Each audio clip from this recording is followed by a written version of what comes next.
Shalom, kembali lagi di Minggu Ceria bareng Kak Endar. Ya, adik-adik, pagi hari ini Kak Endar ingin membagikan satu kebenaran firman Tuhan ya.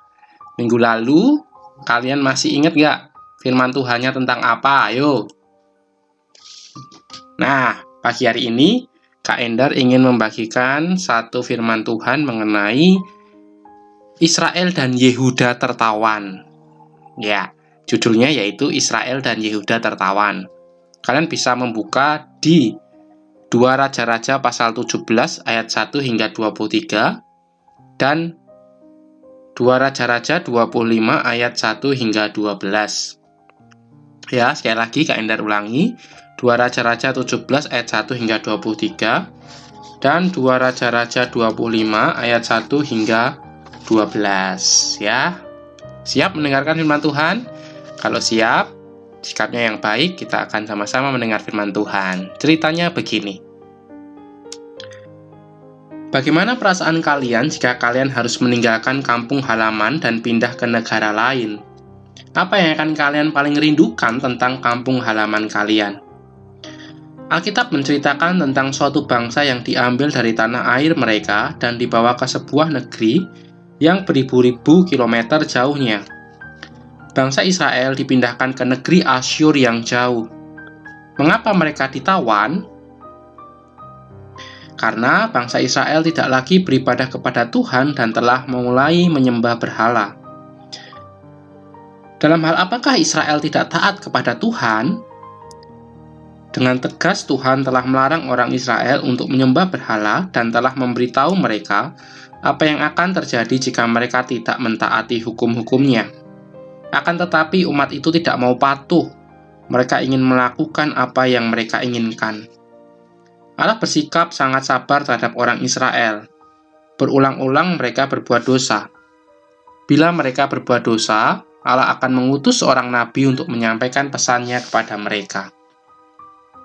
Allah ingin menolong umatnya, tetapi ia tidak dapat berbuat itu selama mereka menolak untuk hidup baginya. Pesan yang terakhir dari Tuhan kepada bangsa Israel ialah pesan kasih. Ia mengutus Nabi Hosea untuk memberitahu mereka bahwa ia ingin memberkati mereka, tetapi mereka tidak mau mendengar. Umat itu tidak ingin hidup bagi Tuhan. Tuhan mengatakan bahwa kasih-Nya bagi mereka adalah seperti kasih seorang ayah bagi anaknya. Namun, orang Israel tetap mengabaikan Tuhan dan terus menyembah berhala mereka. Meskipun Tuhan telah menyertai mereka dan menolong mereka sejak awal bangsa mereka, bangsa Israel memutuskan untuk melupakan semuanya dan mengikuti ilah-ilah palsu yang disembah bangsa-bangsa tetangga mereka. Seperti sementara orang dewasa ini, mereka merasa bahwa menjadi seperti semua orang di sekitar mereka adalah lebih penting daripada melakukan hal-hal baik yang mereka ketahui dan yang menyenangkan hati Allah. Allah memperingatkan mereka bahwa pada suatu hari hukuman akan jatuh atas mereka karena ketidaktaatan mereka. Berkali-kali ia meminta mereka untuk kembali kepadanya, tetapi semuanya sia-sia. Raja Hosea memerintah Israel pada waktu Nabi Hosea datang dengan pesan Allah yang terakhir. Baik Raja Hosea maupun rakyatnya tidak mendengarkan peringatan-peringatan Nabi Hosea. Karena umat itu tidak mau mendengarkan, menurut kalian apa yang akhirnya terjadi atas Israel? Akhirnya Tuhan membiarkan Raja Nebukadnezar dan bangsa Asyur mengalahkan Israel.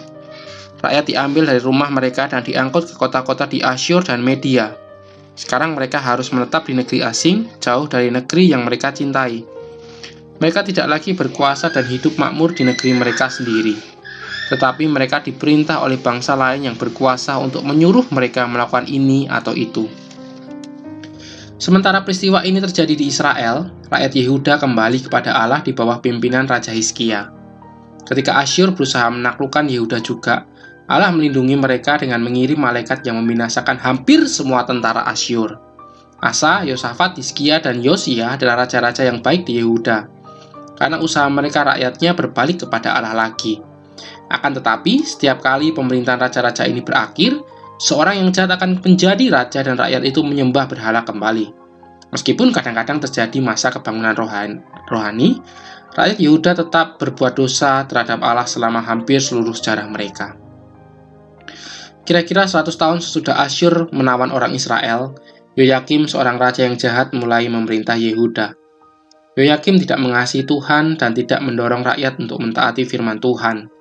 Yehuda tidak mau mendengarkan ketika nabi-nabi Tuhan memperingatkan mereka akan dosa mereka. Apa yang terjadi dengan Israel 150 tahun sebelumnya kini mulai terjadi di Yehuda. Akan tetapi, pada waktu ini, Babel, bukan Asyur, yang menimbulkan kesulitan bagi Yehuda. Bangsa Babel menjadi sangat berkuasa. Mereka bahkan mulai menaklukkan Asyur yang hebat itu. Ketika Yoyakim meninggal dunia, Yoyakin menjadi raja Yehuda. Yoyakin mengetahui bahwa Yehuda akan segera dikalahkan. Untuk menyelamatkan rakyatnya dari penderitaan, ia memutuskan untuk menyerahkan diri kepada bangsa Babel ketika mereka menyerang kota Yerusalem. Karena itu, Nebukadnezar, raja Babel, tidak membinasakan Yerusalem, tetapi menawan semua orang kaya, tukang, dan pandai besi, serta semua tentara Yehuda. Kira-kira 10.000 orang Yehuda diangkut dari kampung halaman mereka. Semua harta benda bait suci dan bejana-bejana suci dibawa ke Babel juga. Dengan demikian, negeri Yehuda tidak berdaya terhadap perbuatan apapun yang hendak dilakukan Nebukadnezar kemudian. Sedekia diangkat untuk memerintah orang-orang yang lagi tinggal di Yehuda.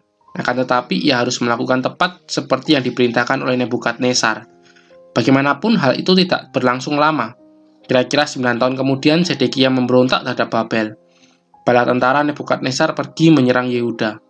Tuhan menyuruh Nabi Yeremia memberitahu Sedekia untuk menyerah bila bala tentara itu tiba. Akan tetapi, Sedekia tidak mematuhi perintah Allah, malahan menyuruh menutup dan mengunci pintu gerbang kota. Bala tentara Nebukadnezar berkemah di luar kota dan tidak mengizinkan orang membawa masuk makanan. Tidak lama kemudian penduduk Yerusalem kekurangan makanan. Sementara bulan-bulan berlalu, rakyat menjadi lapar dan lemah. Kemudian tentara dapat masuk ke Yerusalem. Kali ini mereka membawa hampir semua orang ke Babel untuk mengabdi kepada Nebukadnezar.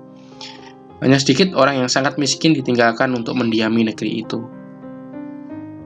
Orang Babel membakar Yerusalem dan merobohkan tembok-tembok kota. Mereka menghancurkan bait suci yang indah yang didirikan oleh Salomo bagi Tuhan. Segala sesuatu yang merupakan kebanggaan Yehuda dirampas dari mereka. Mengapa Tuhan membiarkan hal yang dahsyat ini terjadi atas Yehuda? Karena rakyat Yehuda telah melupakan Tuhan, yaitu satu-satunya oknum yang dapat menolong mereka. Sebaliknya, mereka justru memilih untuk hidup sesuka hati mereka. Dosa ini menyebabkan kejatuhan mereka. Nah, adik-adik, ayat hafalan kita minggu ini berbunyi, "Berbahagialah bangsa yang Allahnya adalah Tuhan, suku bangsa yang dipilihnya menjadi miliknya sendiri." Dari Mazmur pasal 33 ayat 12. Sungguh menyedihkan bahwa suatu bangsa yang seharusnya mendapat berkat Allah malah memilih untuk tidak taat sehingga hukumannya dijatuhkan pada mereka. Allah tetap menghendaki umatnya menghormati dan mengabdi kepadanya. Ketidaktaatan masih mendatangkan hukuman Allah. Kita masing-masing bertanggung jawab untuk hidup bagi Tuhan dan melakukan hal-hal benar yang kita ketahui. Tuhan tidak akan terus-menerus mengabaikan dosa. Saatnya akan tiba ketika kita harus menanggung akibat dari pilihan-pilihan yang kita buat. Apakah pilihan itu baik atau buruk? Tuhan tidak menghendaki kita menjadi budak dosa.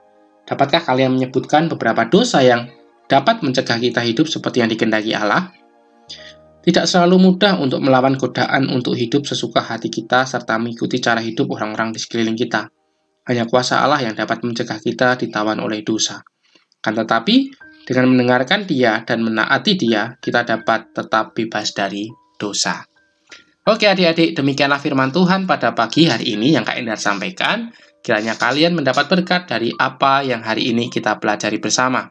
Supaya kita tidak mengikuti apa yang telah dilakukan oleh orang Israel dan orang Yehuda, di mana mereka justru tidak mau menyembah Allah, justru mereka malah menyembah dewa-dewa berhala yang tidak menyenangkan hati Tuhan.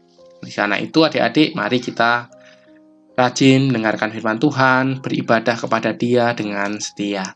Oke, terima kasih. Sampai jumpa di pertemuan berikutnya di hari Minggu yang akan datang. Tuhan Yesus memberkati. Dah.